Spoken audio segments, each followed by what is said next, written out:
Alright, this is what I feel is the ultimate chicken tractor. Before I show you my new design, let me go back and show you my original Coop design and some of the improvements I've made along the way. Okay, here's the original Coop design. It's made out of the same materials, just a slightly different design.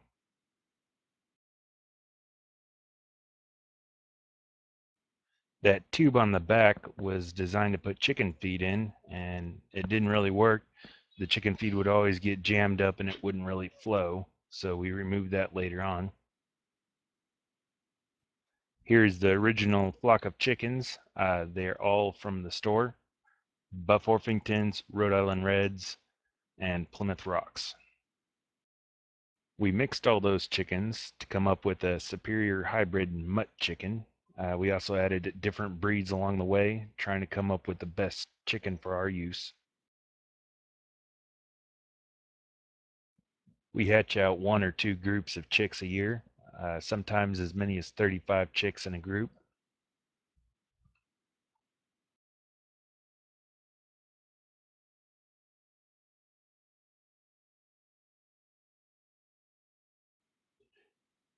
Here's the first group that we've hatched out. We've only had a chicken successfully hatch out a clutch of eggs 1 time, and that was one of our mostly Buff Orpington chickens. She disappeared for a while. We didn't know where she went, and she came back a while later with 5 chicks that she had hatched out in the weeds somewhere. During the growing season, our chickens are almost completely self-sufficient. They forage for almost all their food. They only get some kitchen scraps. These are the nest boxes on the new chicken coop. They're made out of 4-gallon buckets that have most of the top cut off.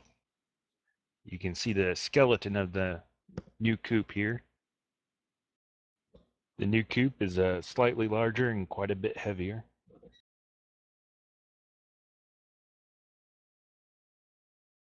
The new coop will be placed inside the electric fence with the cattle to protect them from any predators.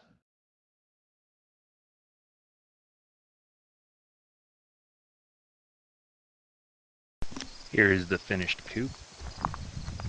That front pull rope is made out of 9 pieces of baling twine that are all braided together. Whenever I move the chicken tractor, I just roll up the 1/4-inch water line for the chicken water bucket and stick it on the egg basket hook.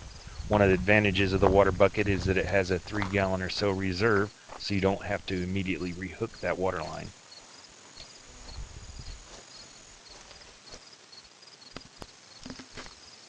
Here it is with all the various doors open.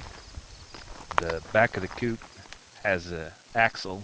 It utilizes lawnmower wheels so that it's easy to pull around to the next area. The doors to the nest boxes are held open by baling twine. There's also a baling twine on the front of the chicken tractor. It goes through a hole that is drilled in the PVC. That way you can actually pull the chicken tractor forward to the next area that you want it in.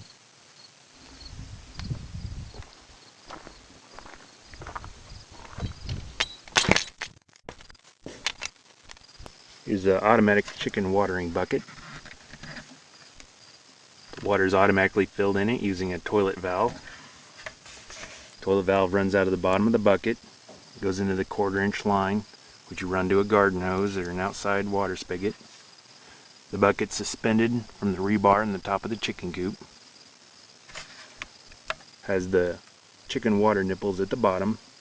Once you put the lid on, no dirt gets in it. It stays all clean. Here around the lip here, I drilled really small air vent holes.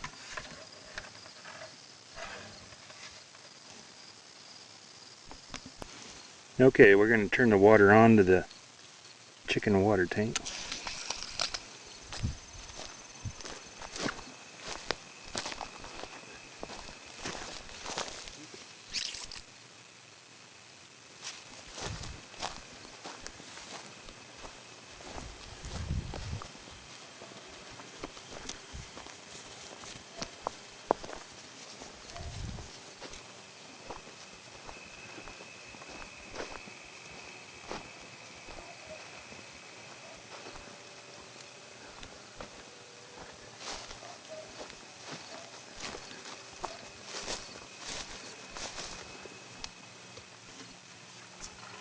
and it is slowly filling up.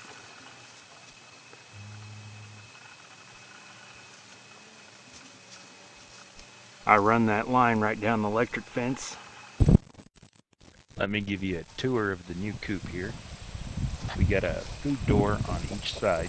One food door has a garden fence that surrounds the loft area, and the chickens can only stick their head through there. It'll keep their butts from getting in the food bowl, keeps them from walking on the food bowl, and it keeps your food bowls a lot cleaner.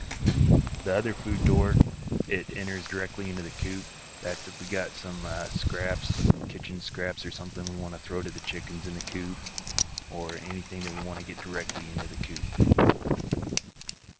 The main door, we placed it vertical instead of horizontal like the old coop. It makes it a lot easier to get inside the chicken coop if you had to go in there to catch a bird or something. We used just clips on all the doors. That's the best thing we could find to keep the doors closed. We have an eye on each end and just use the carbine or clip to go through both eyes to close it. All the clips are tied down with baling twine. That way my wife doesn't lose any of them.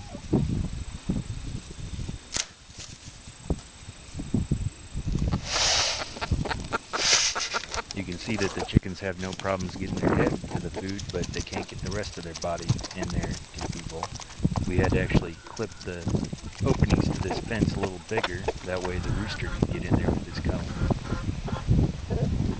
The front of the coop has 3 hooks. One supports the water jug in the middle, and then we have one on each end, and we use those to hang the egg baskets.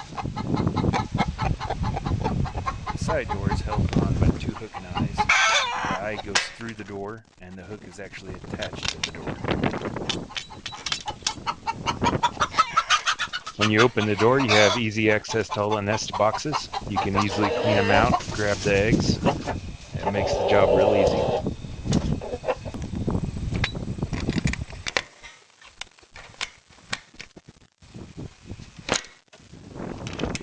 The side doors are easy to open and close.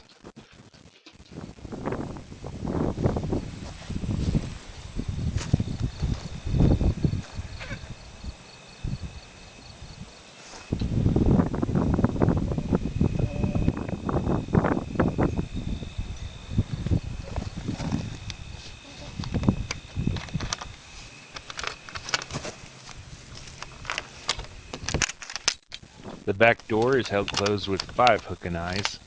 There's a zip tie on the handle, and that catches a hook towards the top on the roof line, and that holds the back door open.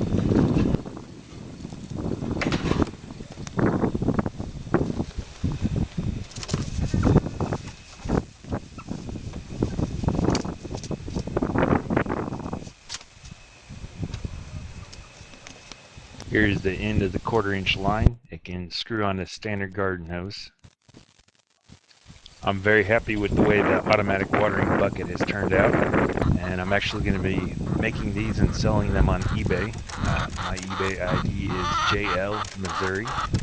I'm not sure how much I'm going to be asking for them yet. I'm also going to do a YouTube video on how to build them yourself as well. If anyone has an idea on how to improve any of the designs that I have shown, I would like to hear them. Thanks for watching my video, and I will be doing a couple more similar videos here in the future.